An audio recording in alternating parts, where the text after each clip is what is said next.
Hello there my fellow holotable heroes and welcome to another Galactic challenge video.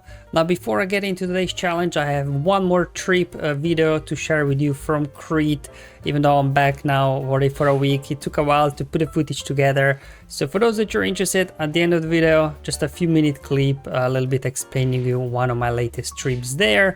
But otherwise, in today's challenge, we are taken to the planet of Malachor, where we have to take down a squad of all the Republic using bounty hunters. As always, I'll cover the modifiers and feats first, then show you the battles. I've got 4 battles in total to share with you today. So we've got 2 bounty hunter teams and then 2 different teams for the offense up and no tank feats. So if you're just interested in any of those parts, there'll be YouTube chapters below. Otherwise, let's start off by reviewing the global modifier from Malachor, Drain Essence. And this modifier is one of those where it's more or less useless because you just drain the rest of the team while your leader gains some offense. So yeah, not all that great, I guess, but sometimes it's nice if you need to get a bonus turn with your leader, could be useful. But in that, not really all that amazing. And then in terms of the player modifier, Thrill of the Hunt, so that's the modifier for bounty hunters. We start with true defense, so it will be very durable to begin with, and very nice as well there. Whenever we gain our payout, we will get frenzy and our damage is increased by 100%, so we'll be able to blow these guys out of the field quite quickly once we get to the contract. Sweeping Trikes, probably one of the most annoying modifiers after Steadfast Retribution, I guess. For the Old Republic, they're immune to tenacity down. They start with a bucket load of tenacity, so good luck landing any sort of debuffs on them. And then as well, whenever they do resist, they gain 4% per meter. And if that is not enough, they're also dealing true damage to all enemies whenever they use a basic ability. And obviously, Mish and Zalbar assisting to each other, lots of basics, so they can actually quite quickly burn down your team with this true damage if you don't keep these guys under control. Now in terms of the feats, quite straightforward today. You have to win with Bounty Hunter squad, then gain offense up 20 times, and then win with no tanks in your squad. So let's first kick off with, like, what would I say is the default Bounty Hunter team, at least for me, for these challenges, because it's pretty much executor requirements, and probably that's what most people will have at least leveled up to some degree. So what I did was, now my Bossk is anyway more modded for speed, so he 335, but even that was not enough. Like, I think enemy Carve, he looks like he's around 350 speed, and then I just put some better mods on the rest of the bounty hunter, just so that they go before other enemies than Carve go, so that at least you can get your contract going quickly, because if you let those guys run loose, you know, your team will quickly fall apart. Okay, so let's hop in the battle now, and let me show you how I run this team. Car goes first, was not able to outrun him. Get a taunt up with Bossk, and let's go ahead, put a big hit over our own mission. Let's get all out on her, because she's the weakest. Then we can use Cats to dispel that taunt there from Zalbar. And then we can do here an AoE with Dengar, and this triggered our contract. And let's try and blow up mission. Unfortunately didn't. Let's see, Django was able to finish her off. Let's go ahead, again dispel the taunt from Zalbar. Okay, there we go. Zalbar is very durable, but luckily the AI on the enemy side with Carve, they like to use their, as you can see, Drain Essence a lot, so all the allies there had 1% health and protection, so you can quickly finish them off, and then it's just 5v1 versus Carve, very easy here, very straightforward. Now of course, if you do have the other bounty hunters level up as well, you could do maybe like Aurra Seeing Lead with Grief and Mando in there without Bossk, and this will also then complete your no tanks feat. So here we go. There again, Carve goes for it. He's very fast, but obviously with Aurra, to get her leader with her leadership is very easy to trigger contract. They just do mass assist on Zalbar. Unfortunately, there they landed their ability block on Mando, but we should be able to dispel that once we trigger our contract. There we go. Just keep hitting Zalbar. I don't want him getting a taunt up and retribution. There we go. One more hit. We'll get the contract. Perfect. Got the contract now. Keep smashing the AoE there with Boba. I'm just going to go ahead, first disintegrate Zalbar. I don't want to deal with his annoying constant taunts and everything. Got him down, and then just go ahead and clean up the rest, and there we go. Lost Aurra, but doesn't matter. So this would also complete your no tanks feat. Okay, so got 2 teams now that will get you offense up, as well as no tanks feat. Now some of these bounty hunters that Team showed, they can as well get you offense up feat. It depends obviously, but if you can't get it with bounty hunters, 2 teams here, offense up, no tanks. Obviously same like that was the default bounty hunter team. This is kind of the default offense up team that I like to use whenever we have these.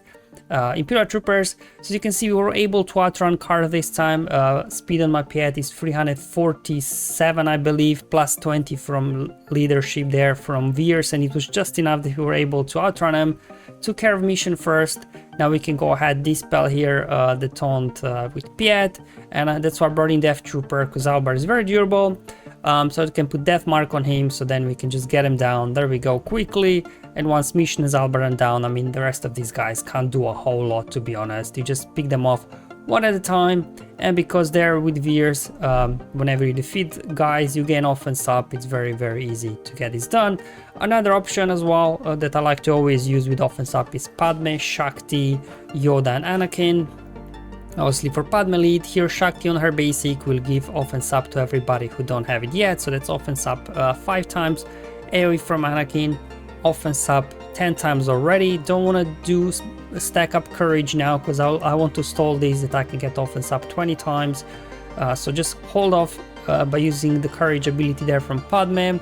Spread offense up with Yoda, says offense up 15 times. So now I just have to stall the battle until I get another AoE from Anakin out, and that will then complete the offense up feat very quickly.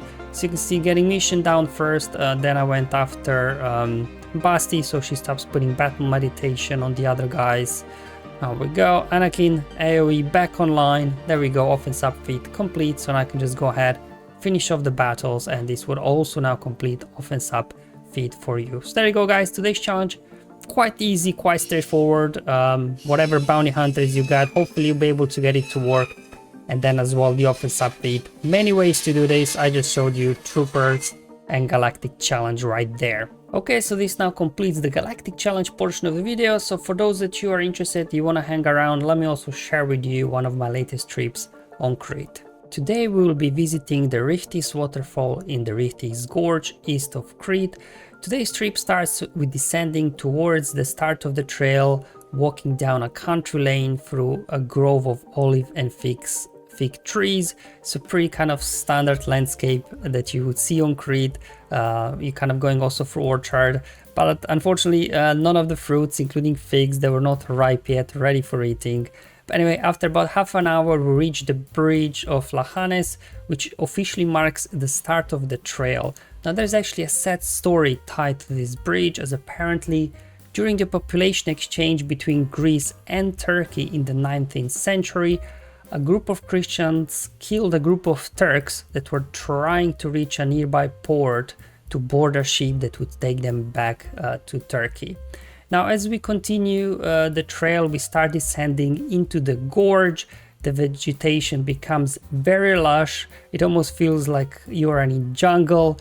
Definitely like some of the parts where you're crossing the stream, rocks, big old roots from old trees. Definitely almost feels like you're in some sort of Indiana Jones movie sometimes. It was very, very fun. Now, this lush vegetation is fueled by lots of water from the stream that runs all the way along the gorge. All year round, so even the summer months there is some water, so definitely get ready to maybe sometimes get wet when you're crossing, but yeah, it wasn't too much water. You just have to kind of sometimes hop from stone to stone.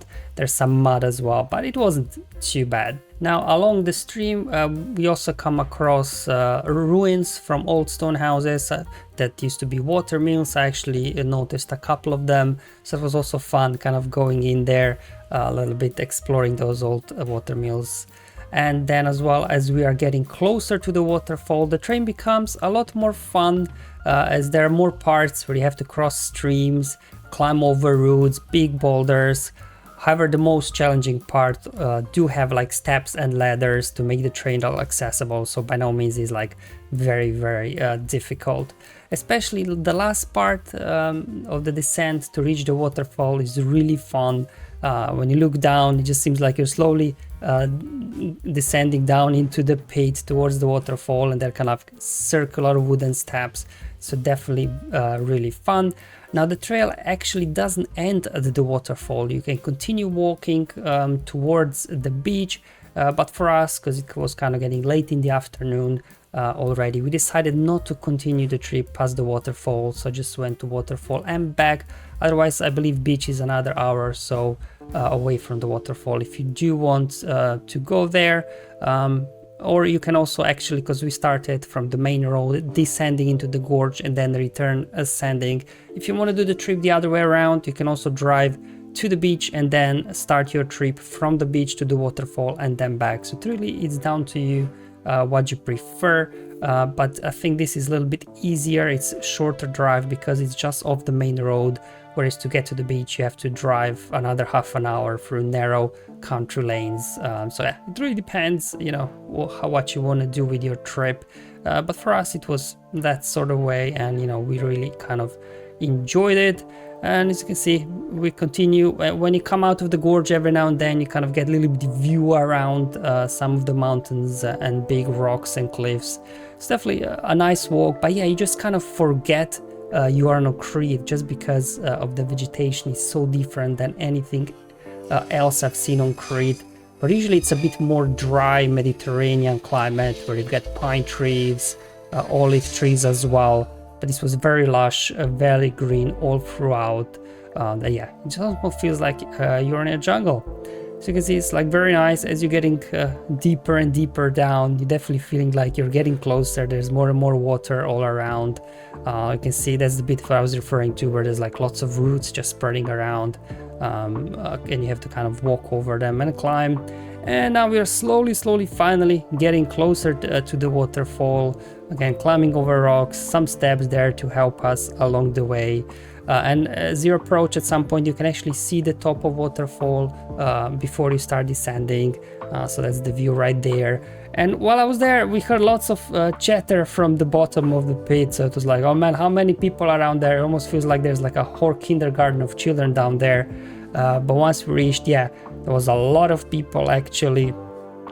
We just, I guess, chose bad timing. There was a large group of people there just sitting by the waterfall, because there's actually a bench and a table there at the very positioned at a very awkward place, because that's where you actually can cross and get to the other side of the waterfall's pond. And there were, you know, people blocking the way, eating, drinking, and you're like, what's going on here?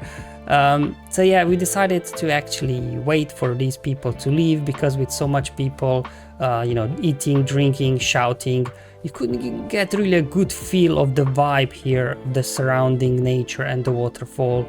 Now luckily they left after about 20 minutes, so then finally we had our place for ourselves, where you could a little bit chill out, relax and rest, you know, before we return back from the waterfall back up to the main road, the same way where we came up. Obviously this direction we had to ascend, so almost you know, usually when you go up to mountains, the return trip is easier because you're descending. This one was opposite. The return trip was a little bit more challenging because you have to keep ascending. Alright guys, so that's all for today's video. So this was my final trip from Crete that I had to share with you. Hope you enjoyed this series.